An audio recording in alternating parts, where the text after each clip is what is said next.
Something different. The combo of the day. A vintage lightning rod, medium light 5.5 foot. Really good for shad wraps, 1/4 ounce rattle traps. Just any kind of a light balsa type plug with a beautiful mint condition 1980 PL100 Daiwa. The very first official small low profile reel. Not the SM12A that some of you were thinking of. That's a little bigger, a little bulkier. I've got some of those. This is the original. Before they turned them black and made them PS10s, which I've got tons of. And all they did was paint them black. Shh, don't tell them that. Kind of looks like a Shimano Bantam, don't it? But that came out a little later. Think about that for a second. Daiwa, Shimano. Parts are interchangeable. Shh, don't tell Shimano people. They might get mad. Love this unit right here. If I want to go old school, this is the way to do it right here. You ready to run and gun? It's time for blast off. Let's go.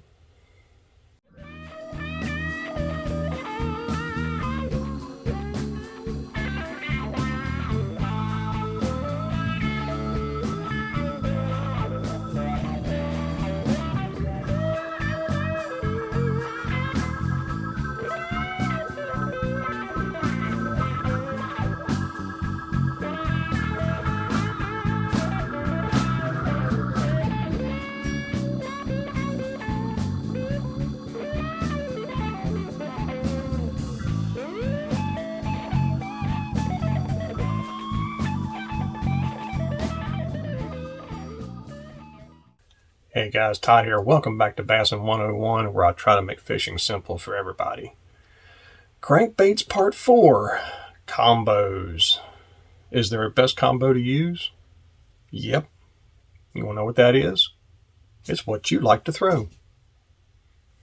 I'm not going to tell you what the best combo is because I'm different than you are. You know, sometimes I like to go old school and throw these old lightning rods like this. These old lightning rods are killer, man. These things are almost hard to kill.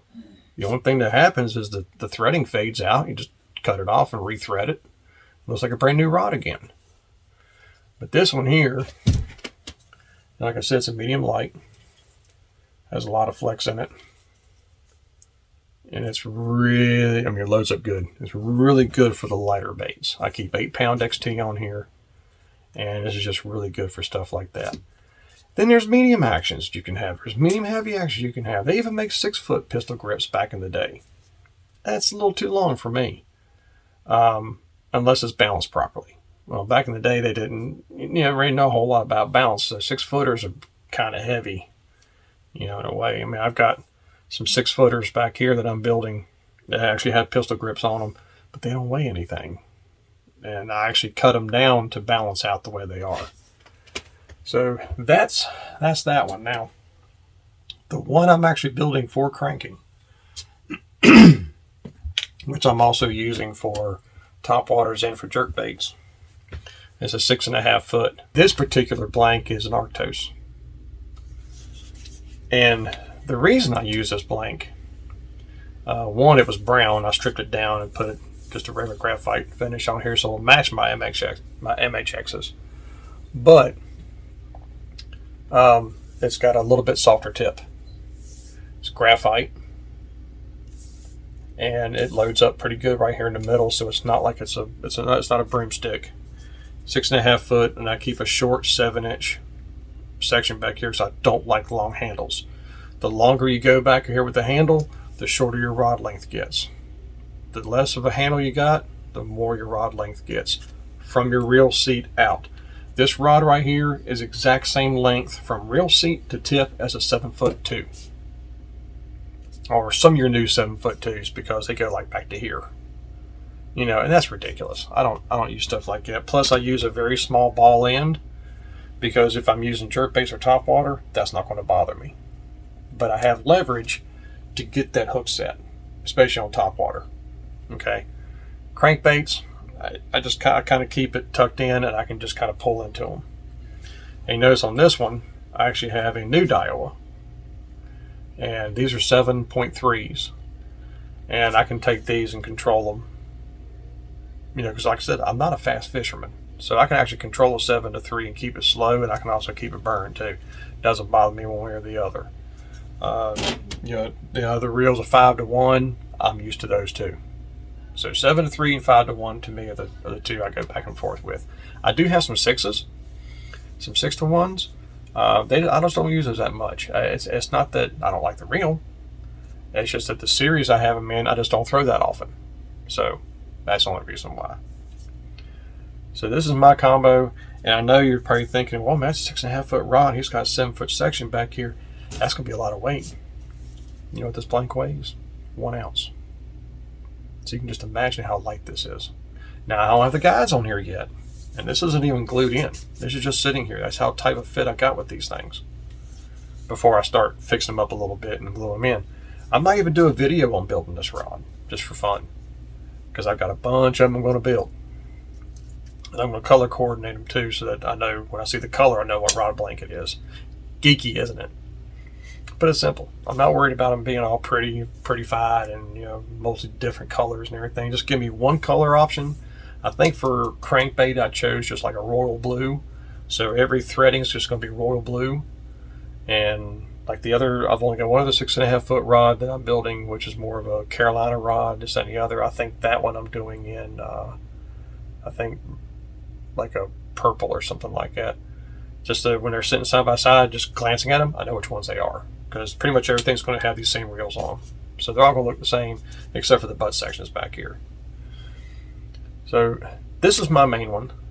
You know, I love my 5.5 footers and my old antique reels and everything. You know, but with these things just being so small, you know, I ain't getting no younger, so I'm, you know, a little arthritis through here, and definitely my rotator cuff gone. You know, and other stuff. It's just easier just to be able to throw combos like this. That's just my opinion. You know, take it or leave it. That's worth about a cup of coffee anyway. So, you know, take it or leave it on that. Again, like I said, 7 to 3 reel will do just about anything I want to on crankbaits, because I'm really trying to narrow my crankbaits down as far as what to throw, what I like to throw the best. And that's just me. Again, like I said, I do love throwing the old 5.5 foot stuff because it is really fun to throw. And as you can see back here, there's a lot of 5.5 footers sitting back here, just because that's just part of my collection. That's just what I throw, and they all got PS10s on them. That's just the way it is. But yeah, this one's really fun to throw. And again, it's light. I mean, for what it is, lightning rods were light in their day. But combos, you know, rod lengths is up to you. I've even cranked with the old 5 foot pistol grips a few years back, especially in the wintertime, just playing with them to see how far I can get them to cast and everything else. But keep in mind, even old rods like this, if I line this thing up side by side with this other rod, I know you can't see it on the camera, but I'm only lacking about 4 inches. And that's a 5.5 foot versus a 6.5 foot. I'm only lacking 4 inches in length. So, which can be huge. I mean, as far as distance and everything, but I tell you, I've proven to guys in the boat, I can take a 5.5 footer. Since I'm left-handed at casting, I can grab this back here, and I can pistol whip that sucker just like you do a 7.5 footer, and I can get about as far out as some guys on 7 footers can with this setup. You know, people don't find it hard, you know, they're like, man, that's ridiculous. You can do that. Well, back in the day, it's what we had. I mean, come on, man. I mean, you know, you just get used to throwing them. That's just me. So combos, you know, if you're a long rod fisherman, 7.5, 8 foot, that's you. And I say, don't change. If that's what you like to throw, don't change. Gear ratios and reels. Oh, good grief. There's 100 million different viewpoints on that. I mean, deep cranking, I come from the school of, or the period in history where if you're deep cranking, you go down to 3 to 1, 4 to 1 reels. And I've got those in the old big Daiwa Millionaires. And, you know, throwing traps, you know, you go to the 5 to 1 reels, you know, or speed fishing, something like that. It ain't like that nowadays. I mean, good grief, if you find a 5-to-1 reel, you're lucky. And then they'll say, these are the ones you crank with. You know, not back where I come from, that's not what you cranked with. But, again, that's personal choice. You know, some guys back in those days were using flipping sticks to deep crank with. You know, I wouldn't do that today. I'm sure some guys probably do use worm rods and stuff to throw the bigger crankbaits with or whatever, and that's great. Oh, and the other one. Here's the huge discussion on this one. Fiberglass versus graphite. Do I have a preference? I like them both. I ain't gonna lie, I like them both. But I've learned to play fish over the years on graphite, and it just doesn't bother me. Because I don't horse them. I mean, everybody, I talk to guys a lot that throw graphite rods. They're like, man, I'll just lose fish. Well, quit horsing them. Play them. I mean, you're going to lose some. That's just the way it is. I don't care if you're using KVD hooks or not. You're going to lose some. Okay? That's just part of the game. Just make sure when you're fighting that fish and you're bringing them to you, try to keep the angle of that rod tip away from you as best you can, because I'm going to tell you what, there's been times I go down either net a fish or go to grab a fish, and that thing pops out. If you don't keep that rod tip away from you, guess where it's going to go? Keep it away from you, it's going to shoot it out that way. Good tip. Just remember that. Fiberglass rods are a little more forgiving, especially at the side of the boat when they try to make that last couple of runs. But I'll be honest with you, man, when I'm not cranking, a lot of times I have that drag so loose, because I'll set it for the hook set, but then I'll back it off. Or if they really start making a run, I'll hit that button and just use my thumb to control the drag that way. Play them. Don't sit there and horse them. You gonna horse them, you're gonna lose them. So, combos and fishing line. Good grief, I am not going to get into fishing line, guys, because I did that in another video about fishing lines. It's your choice what you want to throw. If you like fluorocarbon, throw fluorocarbon. If you like braided, throw braided. If you like braided to a leader, throw braided to a leader. Monofilament, copolymer, doesn't matter. Use what you want to use. You'll find a system that works for you. You know, what works for me ain't gonna work for you. It ain't gonna work for the next guy. It ain't gonna work for that pro in the boat who thinks it's a big hot shot. You know, it doesn't matter one way or the other. And the hot shot I'm talking about KW, I ain't mentioned no names, a little punk. Anyway, you know, I would say go with what you know, but if you're new into it, just experiment. You know, stick with some simple setups. Don't get too elaborate with it till you get a feel for what's going on. I mean, you might end up liking the simple setup you've got and stick with it. In which case, go for it. But you might eventually graduate to different stuff. But I would definitely suggest, if you go to a store to buy a cranking rod, definitely take you because this is what I do in a little Ziploc bag. I keep maybe about 10 feet of fishing line in there with a little snap on it.